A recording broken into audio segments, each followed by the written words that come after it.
محترم اور برادران عزیز، پچھلے جمعہ کو بھی اسی آیت کے تحت بات چیت ہوئی تھی۔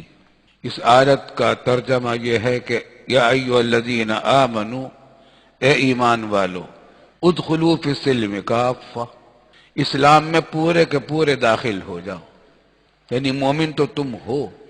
خطاب مومنین سے ہے، کافروں سے نہیں ہو رہا، مومنین سے ہو رہا ہے، ایمان رکھنے والوں سے ہو رہا ہے، اہل ایمان سے ہو رہا ہے کہ تم اسلام میں پورے کے پورے داخل ہو جاؤ۔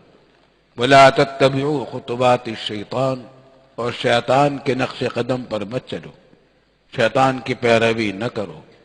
إِنَّهُ لَكُمْ عَدُوٌّ مُّبِينٌ، وہ تمہارا کھلا ہوا دشمن ہے، تمہیں غلط راستوں پر ڈالنے کی مسلسل اس کی کوششیں رہتی ہیں۔ یہاں پر میں نے پچھلے جمعہ کو بھی توجہ دلائی تھی کہ مسلمانوں سے کہا جا رہا ہے کہ پورے اسلام میں داخل ہو جاؤ۔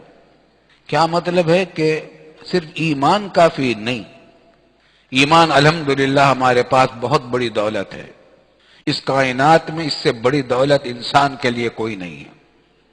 ایمان، اللہ تعالیٰ اس ایمان کی حفاظت کے ساتھ ہمیں قبر تک پہنچا دے تو بہت بڑی کامیابی ہے۔ لیکن خوب سمجھ لیجئے کہ ایمان کا فائدہ یہ تو ضرور ہے بلا شبہ، اور وہ بہت بڑا فائدہ ہے کہ جہنم میں ہمیشہ نہیں رہے گا مومن۔ کافر ہمیشہ جہنم میں رہیں گے، مومن ہمیشہ جہنم میں نہیں رہے گا۔ لیکن جہنم میں جائیں گے یا نہیں جائیں گے، وہ اس پر موقوف ہے کہ اسلام میں پورے داخل ہو جاؤ۔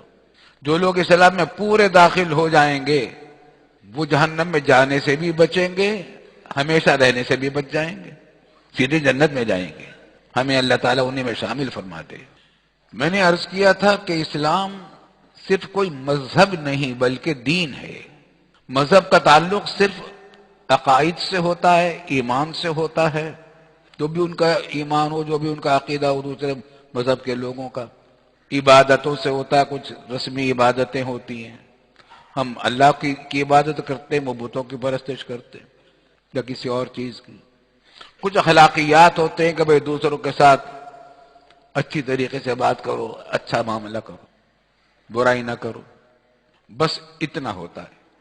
لیکن معاملات، تجارت، معیشت، زراعت، باغبانی، نکاح، طلاق اور سیاست، حکومت، یہ تمام چیزیں، عدالت، یہ تمام چیزیں مذہب کے دائرہ کار سے خارج ہیں، برخلاف دین کے۔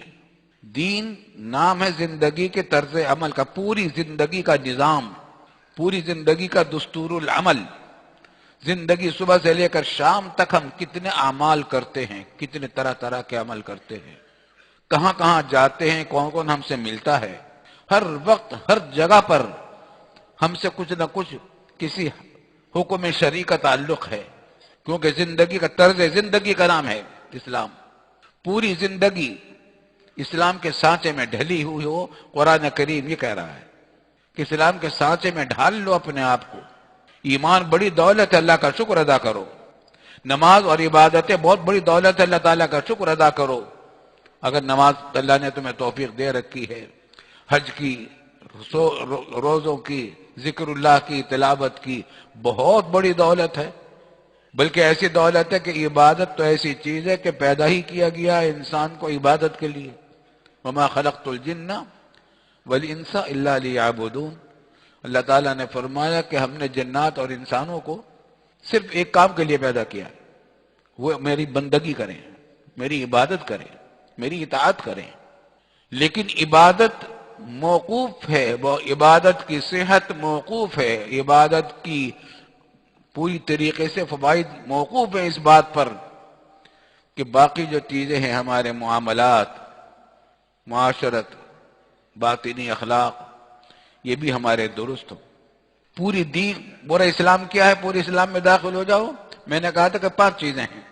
ایمانیات، عقائد درست ہو جائیں، کوئی عقیدہ غلط نہ رہے، اللہ کے بارے میں، رسولوں کے بارے میں، فرشتوں کے بارے میں، جنت دوزخ کے بارے میں، تقدیر کے بارے میں، یوم آخرت کے بارے میں۔ عقائد، عقیدے، ایمان ہے۔ عبادات ہیں، نماز، روزہ، حج، زکوٰۃ، تجارت نہیں، زکوٰۃ، عمرہ، عبادت، تلاوت قرآن، ذکر اللہ وغیرہ، دعائیں، یہ سب عبادات ہیں، بہت عظیم الشان ہے، پیدا ہی انسان اس بات کے لیے کیا گیا ہے۔ لیکن باقی تین چیزیں اور ہیں، ان کے بغیر اسلام پورا نہیں ہوتا۔ معاملات ہے، معاملات سے مرادیں تجارت و معیشت، مالی معاملات، مالی معاملات، تجارت، معیشت، زراعت، باغبانی، ملازمت، مزدوری، صنعت، اور اسی کے اندر داخل ہے حکومت اور سیاست بھی، اور دوسرے معاملات بھی، لین دین کے، اور عدالتی نظام وغیرہ سب اس کے اندر داخل ہے۔ یہ بھی بڑے اہم ہیں۔ اگر آدمی کا کھانا حلال کا نہ ہو، تجارت میں دھوکہ بازی کرتا ہو، جھوٹ بول کے پیسے ناجائز کماتا ہو، حرام کھاتا ہے، تو جہنم میں جائے گا، جہنم میں ہے راستہ۔ کتنا بھی نمازی ہو، لیکن وہ بھی یاد رکھیے بہت ساری متعدد احادیث ہیں بخاری میں اور مسلم میں، اور بالکل قوی درجے کی، صحیح درجے کی حدیثیں ہیں، ان میں بہت سارے نمازیوں کے بارے میں یہ ہے کہ وہ جہنم میں جائیں گے۔ ایسے نمازی ہوں گے کہ ان کے نشان ہوں گے چہرے پر نماز کے، مگر جہنم میں جائیں گے اپنے دوسرے گناہوں کی وجہ سے، حرام خوری کرتے ہوں گے، جھوٹ بولتے ہوں گے، لوگوں پر ظلم کرتے ہوں گے، یا دوسرے گناہ کرتے، حرام خوری کرتے ہوں گے، حرام کاری کرتے ہوں گے، تو وہ جہنم میں جائیں گے، چاہے وہ کتنے بھی نمازی ہوں، چاہے کتنے بھی حج اور کیے ہوں، مگر اگر یہ حرام کام لے کر ساتھ گئے ہیں اور توبہ نہیں کی تو ان کا تو عذاب ہے۔ معاف کر دے اللہ تعالیٰ تو اس کا کرم ہے، لیکن قاعدہ ضابطہ یہی ہے کہ اس پر عذاب ہوگا۔ تو معاملات ہیں، تجارت میں، معیشت میں، حکومت میں، سیاست میں، سب کام شریعت کے مطابق ہو۔ چوتھی چیز ہے معاشرت، رہن سہن کے طور طریقے، آپ اس میں ایک دوسرے کے ساتھ رہن سہن کا طور طریقے، دوسروں کے ساتھ کس طرح برتاؤ کرنا ہے آپ کو۔ میں نے عرض کیا پہلے بار بار بھی کہ معاشرت کا باب ایسا ہے کہ اس سے کسی وقت چھٹی نہیں ہے، کیونکہ ہر وقت آدمی کسی نہ کسی دوسروں کے ساتھ ہے۔ یہاں بھی آپ اپنے پاس والوں کے ساتھ ہیں، مسجد میں، بازار میں جائیں گے تو بازار والوں کے ساتھ ہوں گے، دکان پہ جائیں گے تو گاہکوں کے ساتھ ہوں گے یا دکاندار کے ساتھ ہوں گے، راستے میں ہوں گے تو ٹریفک والوں کے ساتھ ہوں گے، بس میں ہوں گے تو دوسرے مسافروں کے ساتھ ہوں گے۔ کسی وقت آپ ہلکے خالی نہیں، گھر پہ جائیں گے تو گھر والوں کے ساتھ ہوں گے۔ تو کسی وقت آدمی کی چھٹی نہیں، ہر وقت کا مطالبہ شریعت کی طرف سے یہ ہے کہ رہن سہن کا طور طریقہ شریعت کے مطابق ہو۔ اللہ تعالیٰ نے جو طریقے تمہیں رہنے سہنے کے بتلائے ہیں ان کے مطابق زندگی گزارو، حاصل ان کا کیا کہ کسی کو تم سے تکلیف نہ پہنچے، یہ ہے۔ تو معاشرت ہے۔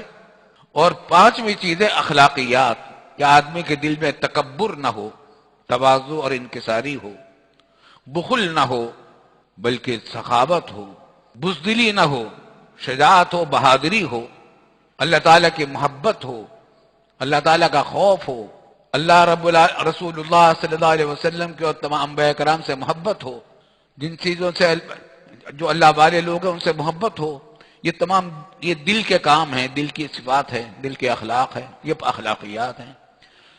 تو ایمانیات، عبادات، معاملات، معاشرت اور اخلاقیات، اور ان تمام چیزوں کا مطالبہ ہے کہ ان تین چیزوں سب چیزوں کو اختیار کرو۔ میں نے پچھلے جمعہ کو اپنی بات ختم کی تھی اس بات پر کہ چھٹی نہیں ہے، اس کی چھٹی نہ ہوئی جس نے سبق یاد کیا۔ میں نے واقعہ سنایا تھا کہ ایئر ہوسٹس نے فرسٹ کلاس کے مسافر کو، جو ایک دیندار تھے، ہمارے والد صاحب کے دوست تھے، اس کو شراب پیش کی۔ اس زمانے میں پی آئی اے میں شراب فرسٹ کلاس والوں کو مفت ملتی تھی، اکنامی کلاس والوں کو پیسے دے کر ملتی تھی۔ ہم اس زمانے میں سفر کرتے تھے مشرقی پاکستان کا تو یہ منظر دیکھتے تھے۔ تو ہمارے والد صاحب کے جو دوست تھے ان کو، وہ فرسٹ کلاس کے مسافر تھے، ایئر ہوسٹس نے شراب پیش کی، انہوں نے انکار کر دیا۔ پھر دوسری آئی، کئی گھنٹے کا سفر ہوتا تھا، انکار کر دیا۔ پرسر آیا کہ بھائی آپ نے شراب نہیں کی؟ تو انہوں نے کہا کہ نہیں، آپ ایسا کریں میرے حصے کی شراب یہ پائلٹ کو پلا دیں۔ تو انہوں نے کہا پائلٹ تو نہیں پیے گا۔ کیوں نہیں پیے گا؟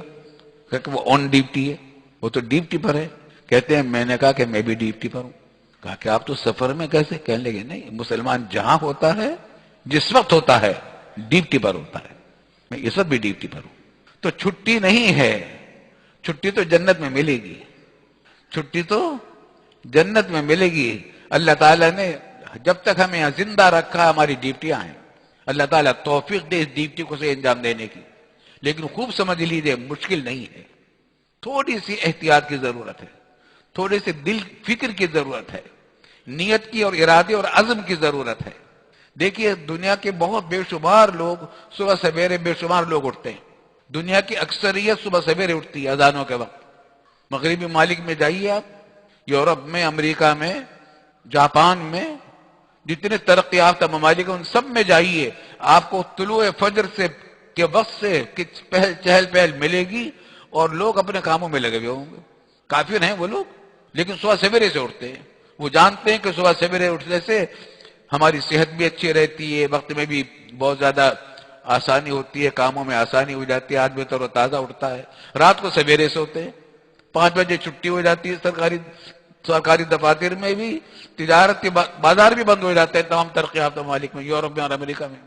جب 5 بجے چھٹی ہو جائے گی تو رات کو سوئیں گے جلدی سے، تو رات کو سویرے سوئیں گے۔ اور سنت کا طریقہ بھی یہی بتا رکھا ہے اللہ تعالیٰ نے، رسول اللہ صلی اللہ علیہ وسلم، رات کو سویرے سو، صبح کو سویرے اٹھو۔ یہ خوبی کفار نے لے رکھی ہے ہمارے سے، ہم نے ان کی برائیاں لے لی۔ تو جتنے کام ہیں وہ سب عین فطری ہیں جو اسلام نے بتائے ہیں۔ اٹھ کے اگر آپ کام میں لگ گئے، منہ ہاتھ نہیں دھویا تو کیا صحت کے لیے بھی اچھی بات نہیں ہوگی؟ اسلام نے بتایا کہ وضو کر لو، نماز پڑھو، استنجا کرو تو پاکی کرو، گندے نہ رہو۔ عین فطری باتیں ہیں، صحت کے لیے بھی انتہائی مفید ہیں۔ نماز پڑھ لو گے، اللہ کی بندگی جو مالک و کل ہے ہر چیز کا، جس کے قبضے قدرت میں سارا جہان ہے، اس کے سامنے جھک جاؤ، اس سے مانگ لو اپنی ساری باتیں، یا اللہ آج بہت سارے کام ہیں، آسان کر دیجئے، کامیاب دے دیجئے۔ لگیے کام میں، لگیے، کھائیے پیئے، کوئی پابندی نہیں ہے۔ کھانے پینے میں کچھ چیزوں کی پابندی ہے، حرام نہ کھاؤ، مردار کا گوشت نہ کھاؤ، خنزیر کا نہ گوشت نہ کھاؤ، حرام پیسے سے کمایا ہوا کھانا نہ کھاؤ، حرام نہ کھاؤ۔ اور حلال بے شمار ہے، حرام تو بہت تھوڑی سی چیزیں ہیں، حلال تو بے شمار چیزیں ہیں، کھانے کو کوئی کمی نہیں۔ اچھے سے اچھا کھائیے، اچھے سے اچھا پہنیے، حلال پیسے سے کھائیے، پہنیے، پیئیے۔ اس میں کوئی ایسی چیز نہیں ہے جو ہمارے لیے قابل برداشت ہو، تکلیف کی ہو۔ تھوڑا سا منظم کرنے کی ضرورت ہے، یہ دھیان رکھنے کی ضرورت ہے کہ کون سی چیز حلال ہے، کون سی چیز حرام ہے۔ حلال کھا لو، حرام چھوڑ دو، کوئی مشکل کام نہیں ہے۔ آپ بتائیے، آپ بھی حلال کھاتے ہیں الحمدللہ؟ کھاتے نہیں کھاتے؟ حرام کا گوشت تو نہیں کھاتے، حرام خنزیر تو نہیں کھاتے، مگر ہماری زندگی میں کس چیز کی کمی آ رہی ہے؟ عین فطری چیزیں ہیں۔ کھانے، تجارت کرو تو جھوٹ نہ بولو بھائی، دوسروں کو دھوکہ نہ دو، حرام نہ کماؤ۔ آج تمام جتنے ممالک ترقی یافتہ ممالک ہیں، تجارت میں ترقی کر رہے ہیں، وہ اسی وصف سے کر رہے ہیں کہ وہ جھوٹ نہیں بولتے، دھوکہ بازی نہیں کرتے، ناپ تول میں کمی نہیں کرتے، چیزوں میں ملاوٹ نہیں کرتے۔ ملازمت کریں تو کام چوری نہ کرو بھائی، ڈیوٹی پوری تنخواہ پوری لے رہے ہو، دہاڑی پوری لے رہے ہو، مزدوری پوری لے رہے ہو تو کام بھی پورا کرو، ڈیوٹی بھی پوری انجام دو۔ اس میں کون سی چیز ایسی ہے جو غیر ضروری ہو اور ہم پر مسلط ہو رہی ہو؟ تمام چیزیں ہیں، البتہ ہاں سارے کام کرو، جب نماز کا وقت ہو تو نماز کر دو، یہ ہے وہ حقوق کی رعایت۔ سارے کام کرو، شرعی حدود میں رہ کر کرو، ہاں جب نماز کا وقت ہو تو ساری چیزیں چھوڑ دو۔ گھر میں جاؤ، بیوی بچوں کے ساتھ ہنسو، بولو، کھاؤ پیو، ان کو بھی خوش رکھو، خود بھی خوش رہو۔ حضرت صلی اللہ علیہ وسلم کی عادت شریفہ یہ معلوم ہوتی ہے حدیث سے کہ جس سے ملتے تھے آپ مسکرا کر ملتے تھے، گھر میں جاتے تھے مسکراتے ہوئے داخل ہوتے تھے۔ اللہ والوں کی صفت یہی ہوتی ہے، گھر میں داخل ہو کر السلام علیکم کرتے تھے۔ بچوں کو السلام علیکم کے معنی کیا؟ دعا دینا، سلامتی ہو تم پر، سلامتی ہو تم پر، السلام علیکم۔ تو یہ تمام چیزیں محبت زندگی کو خوشگوار بنا دینے والی چیزیں ہیں، ان میں سے کوئی بھی چیز زندگی کو تلخ کرنے والی نہیں ہے۔ البتہ عبادت ایک ایسی چیز ہے کہ تھوڑی سی اس کے اندر عزم سے کام لینا پڑتا ہے۔ سارے کام کر رہے ہو، جو اذان ہو جائے تو سارے کام چھوڑ دو۔ جب مؤذن کہتا ہے کہ حی علی الفلاح، آ جاؤ کامیابی کی طرف، آ جاؤ، فلاح کہتے کامیابی کو، حیا علی الفلاح، آ جاؤ کامیابی کی طرف، آ جاؤ کامیابی کی طرف۔ تو خوب سمجھ لو کہ اب کامیابی صرف مسجدی میں ہے، مردوں کے لیے، کامیابی اب باہر نہیں ہے، اللہ یہ کہ کوئی معذور ہے۔ عورتیں اپنے گھروں میں نماز پڑھیں، جس پر مرد نمازوں کو مسجدوں میں جائیں، عورتیں اپنے گھروں میں نمازیں پڑھیں، باقی پھر سارے کام وہی کرو، آرام بھی کر، سو بھی، نیند بھی پوری لو۔ جب رات کو سویرے سو گے، عشاء کے بعد اگر سو جاؤ گے تو 4 بجے بھی اٹھنا آسان، کوئی مشکل کام نہیں ہوگا۔ تو کوئی بھی چیز ایسی نہیں ہے جو تکلیف کی ہو، پریشانی کو۔ اللہ تعالیٰ نے یرید اللہ بکم الیسر، قرآن کریم میں فرمایا کہ اللہ تعالیٰ تمہارے ساتھ آسانی چاہتا ہے، آسان ہے ساری چیزیں، ان کو بس منظم کرنے کی ضرورت ہے، اور اس دھیان کی ضرورت ہے کہ کون سی چیز ہماری صحیح طریقے سے ہو رہی ہے، کون سی غلط طریقے سے ہو رہی ہے۔ اس کے لیے اللہ والوں سے رابطہ رکھنا، علماء سے، بزرگوں سے پوچھتے رہنا، مسئلہ پوچھتے رہیں، مسائل پوچھتے رہیں، اس طریقے سے فوری زندگی ہو جاتی ہے۔ تو آدمی ڈیوٹی پوری انجام دیتا رہتا ہے۔ آدمی جب سو رہا ہوتا ہے وہ بھی ڈیوٹی انجام دے رہا ہوتا ہے، سونا بھی تو ڈیوٹی ہے۔ اسلام نے یہ نہیں کہا کہ تم سونا بند کر دو، نہیں، اتنا سو جاؤ کہ تمہاری صحت برقرار رہے، یہ بھی ڈیوٹی ہے تمہاری، اس میں بھی ثواب ملے گا، سونے کا بھی ثواب ہے۔ بیوی بچوں سے ہنستے بولتے ہو، ہنسے بولو، خوب ہنسو بولو، ان کو ہنسو بولو، ان کو بھی خوش رکھو، خود بھی خوش رہو، تمہیں بھی ثواب ملے گا، ان کو بھی ثواب ملے گا۔ حدیث میں آتا ہے کہ کوئی آدمی اپنے گھر والوں پر پیسے خرچ کرتا ہے، سب سے اچھا خرچہ وہ ہے ان کی خوشی کے لیے، اور بیوی کے منہ میں لقمہ دے تو یہ بھی صدقہ ہے، صدقے کا ثواب ہے۔ حالانکہ منہ میں لقمہ دینا دل لگی کے طور پر ہوتا ہے، عبادت کے طور پر تو نہیں ہوتا، لیکن اللہ تعالیٰ اس سے خوش ہوتے ہیں کہ میں ابھی بھی ایک دوسرے کے ساتھ اچھا برتاؤ رکھیں، ایک دوسرے کو خوش رکھنے کی کوشش کریں۔ تو جتنے کام ہم لوگ کرتے ہیں، سارے کام شریعت نے بھی بتایا، مگر ان کا طریقہ بتایا ہے، طریقے سے کر لو، بے طریقے نہ کرو۔ معاشرت میں کیا ہے کہ کوئی کام ایسا نہ کرو جس سے دوسروں کو تکلیف پہنچے۔ المسلم من سلم المسلمون من لسانه ویدیہ، معاشرت کے سارے مسائل کا خلاصہ ایک حدیث میں جمع کر دیا رسول اللہ صلی اللہ علیہ وسلم نے۔ معاشرت کا میں نے کیا کہا تھا کہ رہن سہن کا طریقہ ایسا اختیار کر دوسروں کو تکلیف نہ پہنچے۔ اس کی بے شمار باتیں ہیں، بے شمار طریقے ہیں، بے شمار مسائل ہیں۔ ان بے شمار مسائل کا خلاصہ ایک حدیث میں فرما دیا رسول اللہ صلی اللہ علیہ وسلم نے۔ حضرت صلی اللہ علیہ وسلم کو ایک خاص کمال یہ دیا گیا تھا کہ آپ کے جملے مختصر ہوتے تھے، مضامین سے بھرپور ہوتے تھے، مضامین کا سمندر ان میں سمویا ہوتا تھا اور آسان ہوتے تھے۔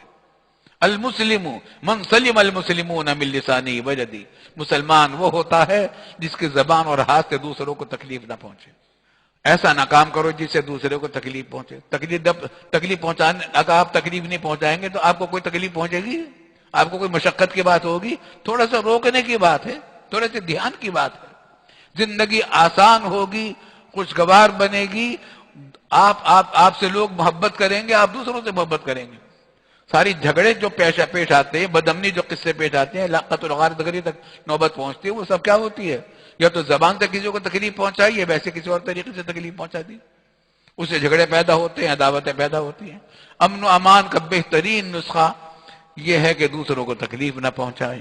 اور پورے دین کا خلاصہ میں بار بار عرض کیا اپنے بزرگوں سے کہ پورے دین کا خلاصہ ہے وہ جو کہا ادخلوا فی السلم کافہ، پورے کے پورے داخل ہو جاؤ اسلام میں، اس کا خلاصہ، اور خلاصہ یہ 5 عمل تھے: عبادات، ایمانیات، عبادات، معاملات، معاشرت، اخلاقیات۔ ان کا بھی خلاصہ لے لیجئے۔ 2 چیزیں ہیں، ادائے حقوق اور حفظ حدود۔ لوگ حقوق ادا کرو۔ حقوق 2 طرح کے ہیں، اللہ کے حقوق ہیں، بندوں کے حقوق ہیں، سارے ادا کر دو، بس یہ پورا دین ہے۔ لیکن حدود کی رعایت رکھو۔ نماز کا وقت ہو تو بندوں کو نہ دو یہ وقت، اور جو بندوں کا وقت ہے اس وقت میں ایسا کام نہ کرو جس سے اللہ نماز پڑھو، لیکن ایسا انداز اختیار نہ کرو جس سے دوسروں کو تکلیف پہنچائے، دوسروں کو نقصان نہ پہنچے۔ ادائے حقوق پورا، اللہ تعالیٰ کے حقوق پورے ادا کرتے جاؤ، بندوں کے حقوق پورے ادا کرتے جاؤ، اور حدود کی رعایت رکھو۔ نماز آپ پڑھنے لگے غروب آفتاب کے وقت، زوال آفتاب کے وقت، یہ حدود کی رعایت نہیں ہے۔ تو حدود کی رعایت رکھنی ہے، تمام حقوق بھی ادا کرو، حدود کے اندر رہتے رہتے کرے، بے حد کوئی کام نہیں۔ شریعت میں حدود کی پابندی لازمی ہے۔ کوئی حکم غیر محدود نہیں ہے. نماز کے اندر بھی ہے کہ محدود ہے. تلاوت کتنی مفید، کتنے ثواب کا کام ہے، لیکن سجدے میں جا کر تلاوت نہیں ہے، دوسرا عمل ہے. عید کے دن روزہ، ویسے رمضان میں روزہ کتنا ثواب کا کام ہے، لیکن عید کے دن روزہ حرام ہے، ممنوع ہے. تو ہر چیز کی ایک حد ہے. عبادات میں بھی حد ہے، اللہ تعالیٰ کے حقوق میں بھی حد ہے، بندوں کے حقوق میں بھی حد ہے. ساس کا حق، اللہ کا حق، ماں کا حق بیوی کو نہ دو، بیوی کا حق ماں کو نہ دو. ماں باپ کے حقوق بھی پورے ادا کرو، بیوی بچوں کے حقوق بھی پورے ادا کرو. انہی چیزوں کی رعایت ہے. اور اس واسطے حاصل یہ کہ چھٹی نہیں ہے. چھٹی تو ہوگی جس دن آنکھیں بند ہو جائیں گی اور ہم قبر میں جانے والے ہوں گے، لوگ ہم پر رو رہے ہوں گے اور قبر تک پہنچا کے واپس جائیں گے، پھر ہم ہوں گے، ہمارا عمل ہوگا. اللہ تعالیٰ وہاں کے منزلیں آسان فرما دے اور صحیح معنی میں چھٹی کروا دے وہاں کی، اور جنت میں بغیر حساب کے، بغیر عذاب کے داخل فرما دے. وآخر دعوانا الحمدللہ رب العالمین.